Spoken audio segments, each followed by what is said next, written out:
Bonjour à tous et à toutes et bienvenue dans cette nouvelle émission d'Il était une fois un livre. Aujourd'hui, j'ai le plaisir de recevoir l'auteur et éditeur Morgane Formon qui va nous parler, présenter 3 de ses ouvrages. Donc un premier qui s'appelle Au seuil du jour, le deuxième Les cendres chaudes et le troisième Le franchissement. Et les 3 livres qui sont édités aux éditions Morgane. Morgane Formon, bonjour. Bonjour. Alors, trois livres, Oui. on va piocher un petit peu dans les 3 pour mener l'émission. Alors, dans le premier, au seuil du jour, c'est un livre où vous faites d'emblée référence à Christian Bobin. Oui. Vous dites que c'est un chaman de la prose qui guérit par les mots. Oui, oui, oui. Est-ce que vous avez des auteurs de référence, des livres auxquels vous revenez comme des livres de chevet ?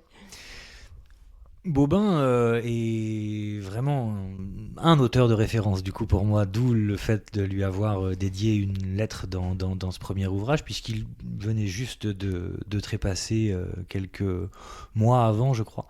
Et je l'ai découvert quasiment à ce moment-là, à peu près au même moment où j'ai commencé à écrire, en fait. Moi qui lisais très peu, ce que j'ai beaucoup apprécié chez Bobin, c'était les choses extrêmement succinctes et condensées, et simples aussi, mais pour dire des choses profondes. Et en fait, j'étais en train de découvrir que j'écrivais un peu de la même manière. Mais c'est parce que moi, j'aimais pas beaucoup lire à ce moment-là, et donc du coup, j'aimais bien pouvoir lire des choses très courtes avec énormément de sens. Une phrase peut me faire une journée, 2 jours, un petit peu comme le livre de la voix et de la vertu de Lao Tse, c'est des choses qui sont très condensées. Donc voilà, et puis oui, Bobin est très référentiel chez moi, et Hermanès, que j'aime beaucoup également dans ses romans un petit peu initiatiques. Enfin, voilà, il y a toujours un fond un rapport à la spiritualité, ou en tout cas à une quête de quelque chose d'un petit peu plus grand que soi dans mes lectures et dans ce que j'écris. Ouais. Alors, c'est vrai que dans le premier, il y a un terme, il y a comme ça des notions qui reviennent, et c'est vrai que Dieu, dans le premier, je dirais, est présent. C'est ce que vous...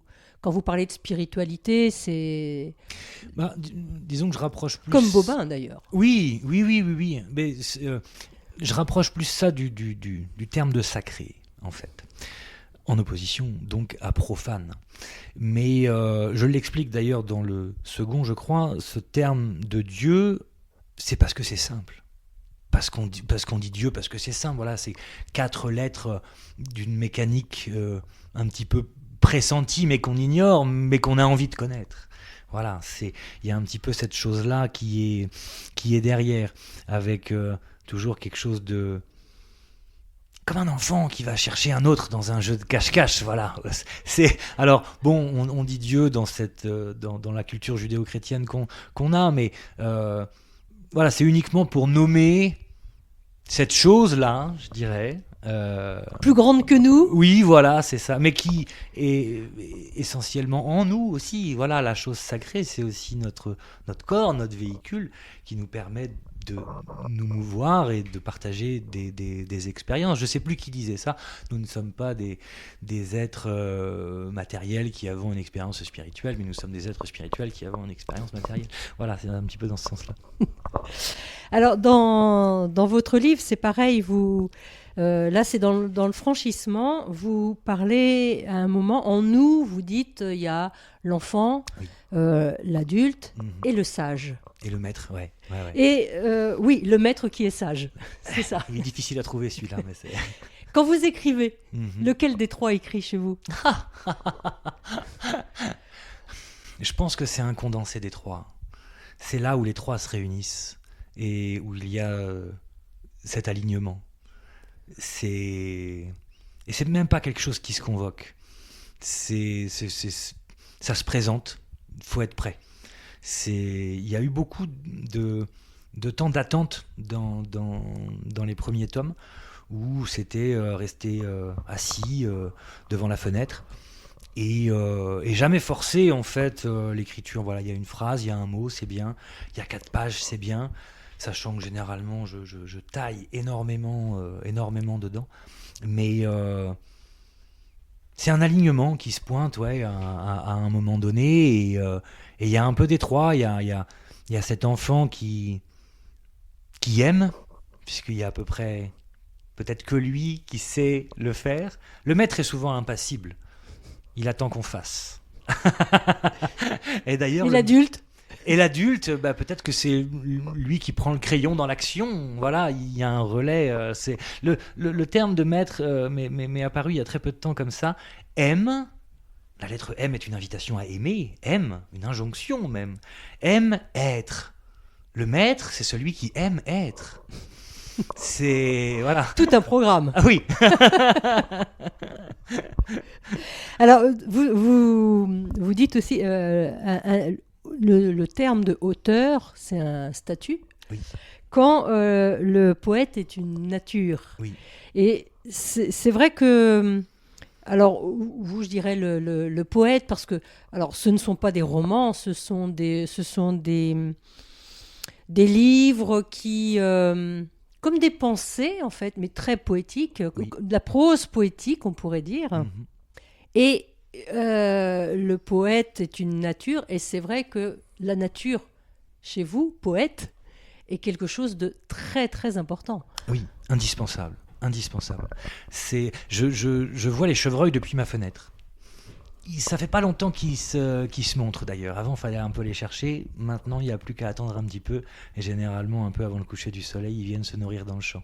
Mais oui, la nature est indispensable. Indispensable dans ma manière d'être au monde, mais c'est quelque chose qui est ancestral, en fait. J'ai eu une vie citadine pendant très longtemps.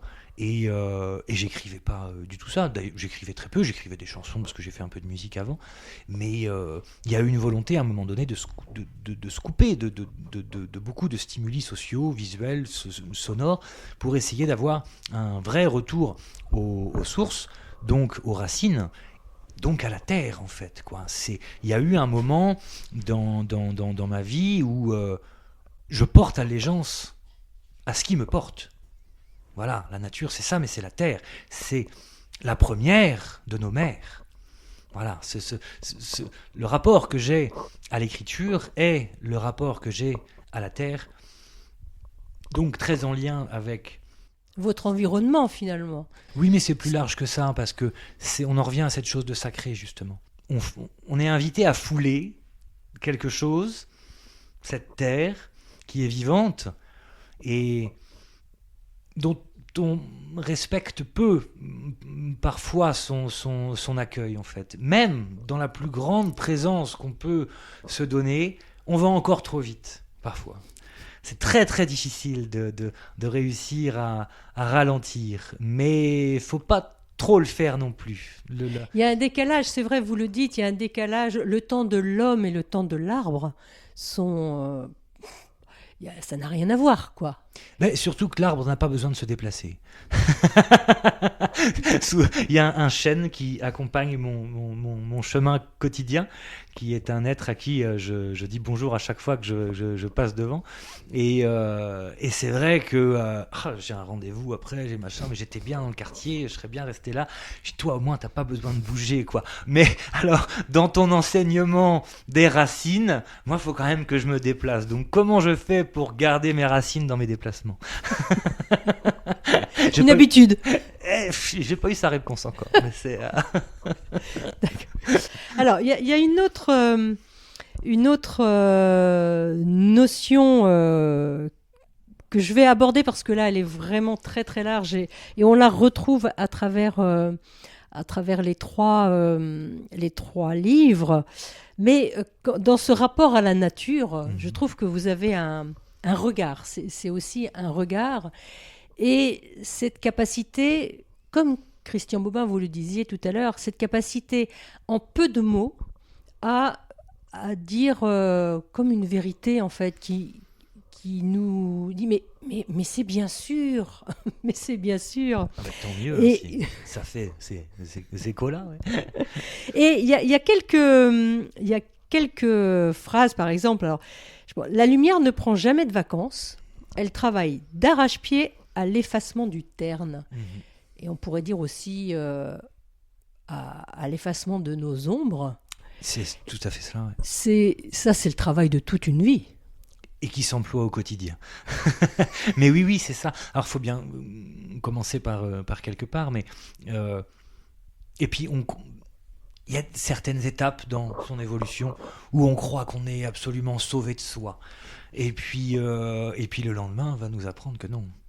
Ou une certaine rencontre qui va nous ramener dans certaines profondeurs ou des choses encore non résolues. Mais oui, c'est clairement le travail d'une vie. Et d'ailleurs, il y a cette phrase dans le premier ouvrage, c'est que il y a souvent un empressement à la joie. Des fois, si elle n'est pas là, c'est pas très grave, mais on a quand même envie de la trouver parce que c'est pas les meilleurs états que d'être dans la tristesse. Mais c'est depuis là que peut s'allumer la joie aussi. Donc, vous parliez de Bobin, il avait cette chose-là aussi que j'apprécie beaucoup, qui est le fait de rentrer dans ces abîmes. En tous les cas, c'est vraiment une capacité, comme je vous disais en off, par exemple, de nous dire que la Lune est notre premier réverbère. C'est une écriture qui met du sens, qui met de la beauté aussi dans notre quotidien. Et vous dites que Bobin, vous le lisez pour prendre un bain de soleil. Oui. Eh bien, il y a des fois, voilà, il y a des phrases comme ça dans vos textes où c'est une évidence et à la fois c'est une révélation. C'est ça qui est très étonnant. Super, merci beaucoup. Et puis tant mieux si ça peut avoir cet effet-là, parce que c'est un petit peu ce qui est voulu aussi. Pour arriver à cette retranscription de la beauté, il faut l'avoir un minimum saisi en soi. Et c'est ça aussi qui se retravaille chaque jour, parce que il y a une forme de noirceur, ou de mélancolie, ou de tristesse, suivant les personnes, mais chaque matin qui est à repousser. Alors, soit à accepter et à traverser, sachant que le fond n'existe pas. J'ai essayé. Avant de commencer toute cette période d'écriture-là, j'ai essayé, le fond n'existe pas. Donc le but, c'est vraiment de s'élever. Mais inévitablement, il y a des moments où on sombre. Mais c'est pas grave. C'est pas grave parce qu'il y a uniquement là où on peut faire jaillir de la lumière. C'est difficile, c'est des moments qui sont certes pas agréables, mais vous parliez de cette notion de vérité tout à l'heure. Il n'y a que dans cet abîme-là où on peut la faire naître et la faire jaillir. Alors forcément, c'est l'endroit où on n'a jamais envie d'aller. C'est pas très confortable. C'est ça. Mais paraît-il que le confort est le contraire de l'amour.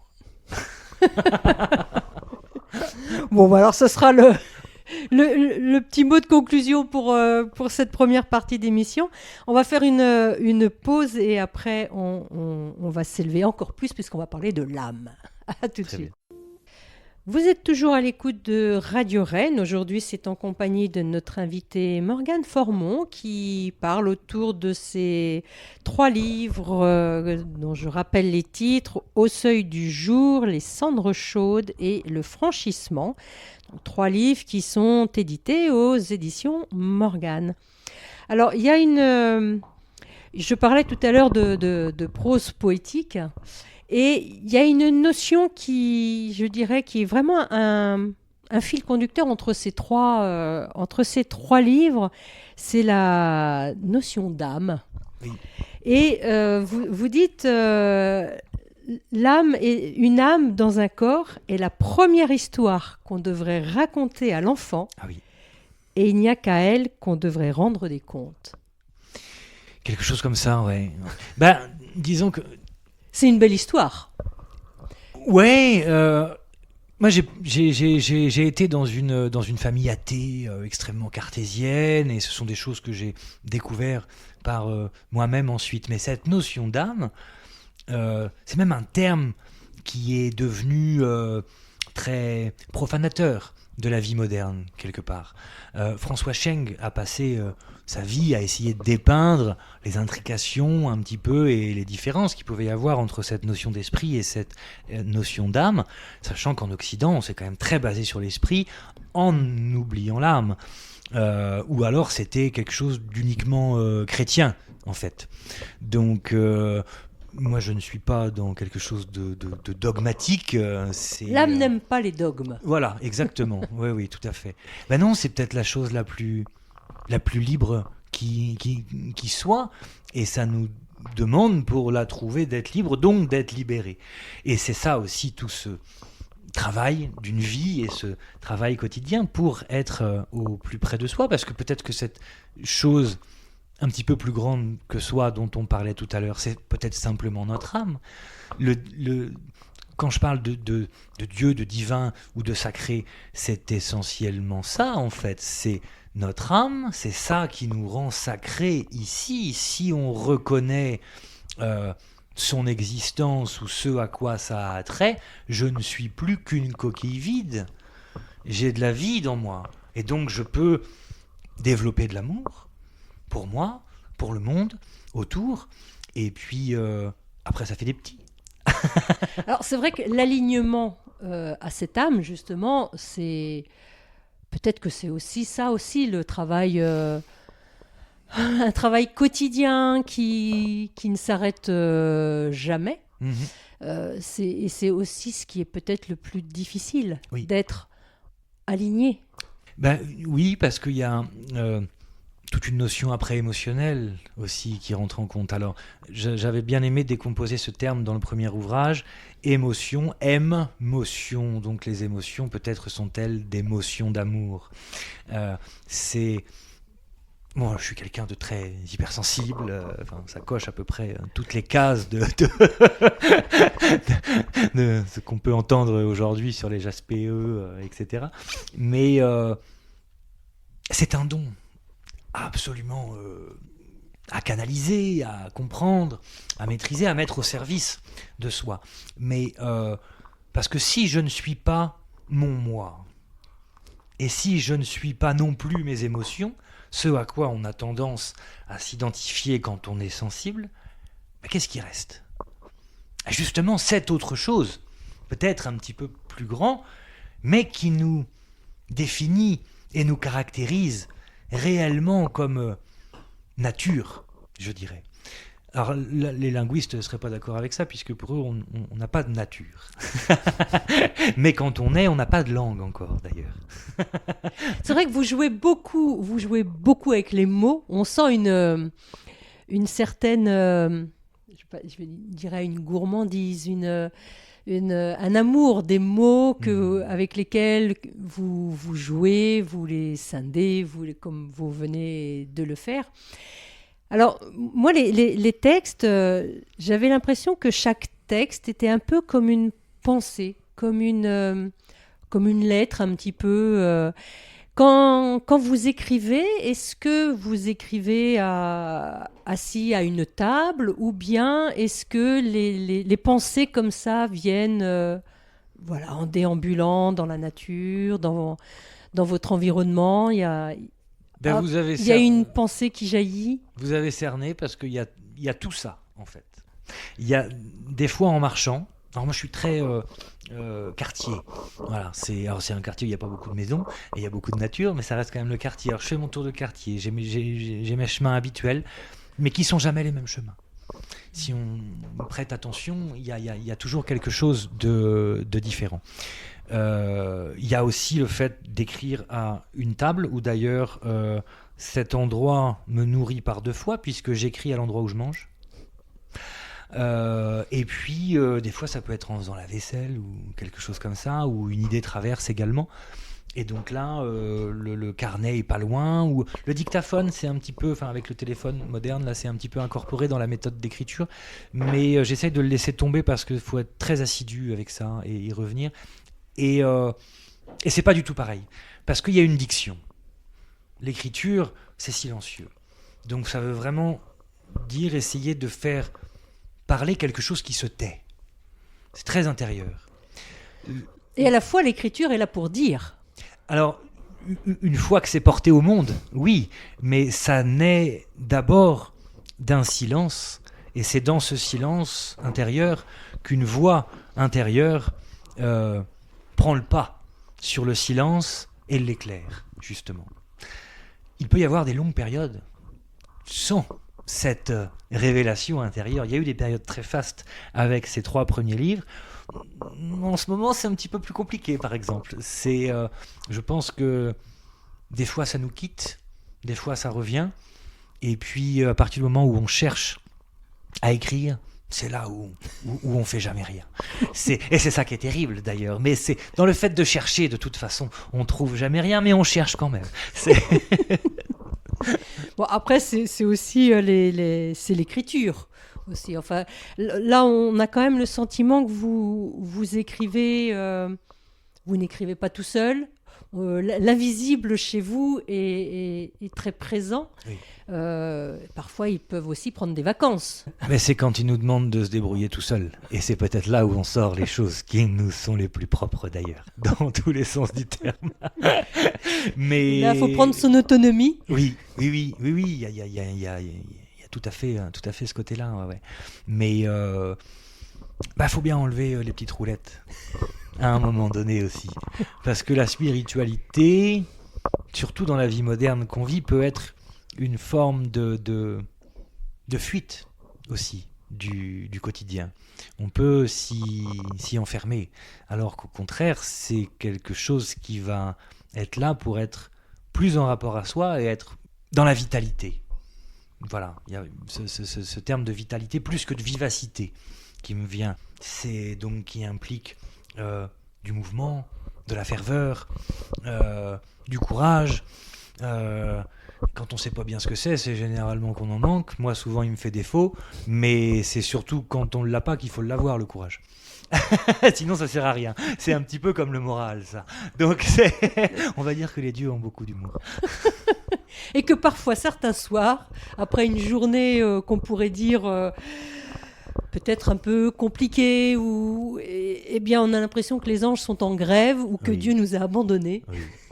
Mais finalement, peut-être pas tant que ça. Mais quand les émotions sont trop fortes, justement, là où on va pouvoir aussi puiser une forme d'essence de la vie, parce que c'est très en lien avec ce qui va nous entourer, ce qu'on va vivre. Les émotions sont hyper importantes à écouter aussi. On n'est pas nombreux en tant qu'hommes aujourd'hui à faire un travail sur soi par rapport à ça, tout en reniant une forme de patriarcat, je précise. Parce qu'il y a des hommes qui font le travail sur eux, mais qui sont quand même dans cette autre démarche. Mais on est dans un temps humain où il nous est plus que jamais invité à essayer de nous relier donc à la Terre, mais donc à nos parties beaucoup plus sensibles, intuitives et féminines aussi. Beaucoup plus commode, forcément, pour les femmes. Pour les hommes, on a un petit peu plus de mal. Mais c'est une grande question, ça, aujourd'hui. Qu'est-ce que et comment être un homme moderne et sensible ? C'est très délicat. Donc, ça demande de la délicatesse. Ce qu'on n'a pas toujours parfois dans la part plus masculine qui va nous habiter également. Mais ça marche aussi pour les femmes. Moi, mon travail d'écriture, je le mets très en lien avec justement le travail sur soi. Donc c'est forcément rentrer à l'intérieur. Et puis essayer d'en faire sortir des choses. Mais comme vous disiez tout à l'heure, c'est le travail d'une vie. Et puis ça s'arrête jamais. Quand on commence à gratter, on pense être un petit peu peinard. Et le lendemain, oh là là, qu'est-ce qu'il y a encore ? Et puis des fois, il faut du temps pour se reconstruire de certaines choses. Mais c'est là où cette notion de lumière... De vie, mort-vie aussi, vous parlez. La mort est quotidienne de toute façon. C'est quand la nuit tombe, c'est déjà la mort du jour. Donc, et puis ça peut même le fait de passer d'un contexte à un autre, c'est déjà une forme de mort aussi. Il y a quelque chose de très la vie, pour qu'elle puisse continuer, doit mourir parfois. Oui, mais c'est de toute façon très... La mort est une condition de la vie, en fait. Alors on a beau le savoir, ça nous rend triste quand même. Mais et à la fois, c'est comme vous dites, c'est tous les jours. Il y a toujours quelque chose qui meurt et qui renaît. Tout à fait. Qui meurt, qui renaît. D'ailleurs, dans votre écriture, il y a une chose qui est aussi très importante, ce sont les fleurs. Ah oui. Moi, j'y vois une offrande. Parce que c'est toujours quelque chose qui sort de terre, qui s'élève, qui finit par fournir une explosion de couleurs ou de senteurs. Donc si on reste dans cette image un petit peu de la verticalité et du sacré, qu'est-ce qui vient rendre sacré la terre avant même les animaux, les fleurs, quoi. Mais c'est quelqu'un né au printemps qui vous parle aussi. Donc, Quand la nature renaît. alors, la saison du bélier est très en rapport avec le fait avec cette poussée de sève un petit peu primordiale. Donc ça pulse. Le taureau, lui, qui est mon cas, profite de la floraison derrière. Et c'est là où il voudrait que le monde soit en fleurs absolument toute l'année, mais malheureusement il y a l'hiver. Mais alors ce qui est très notable ces dernières années et qui est assez formidable, c'est qu'en fait maintenant il y a des fleurs toute l'année. Les jonquilles étaient présentes sur ma côte nord, en tout cas dès le mois de décembre cette année, le mimosa très en avance, quelques fleurs dans les fossés, c'est des choses qu'on ne voyait pas il y a quelques années. Et en fait, c'est des formidables messages d'espoir que nous envoie l'univers et la nature, je trouve, de voir ça actuellement, c'est que malgré les ténèbres, malgré cette période sombre de l'hiver, il y a déjà des fleurs. C'est comme si on ne pouvait plus mourir, tellement il y a de vie. Mais alors cette lumière, il faut aussi pouvoir avoir suffisamment de place en soi pour l'accepter et qu'elle ne brûle pas les yeux. Ça, c'est encore un autre travail. Encore un travail d'une vie. Oui, oui. En tous les cas, voilà, c'est une capacité quand même c'est un regard sur le monde, avec parfois beaucoup d'humour et de drôlerie dans la manière de décrire notre quotidien, où on finit parfois par ne plus le voir tellement il est quotidien, justement. Donc je rappelle les titres. Alors il y a Au seuil du jour, Les cendres chaudes et Le franchissement. Donc 3 petits livres, 3 condensés de cette poésie. La poésie qui est un grain de beauté, comme vous dites. Oui. Donc aux éditions Morgane. Merci beaucoup Morgane Formon pour ces partages. Et puis peut-être au prochain livre. Tome. Ouais. Peut-être en 2026, là, on verra. Il y en a déjà eu 3 en peu de temps, donc à voir. Mais merci beaucoup pour votre invitation aussi. Merci à vous.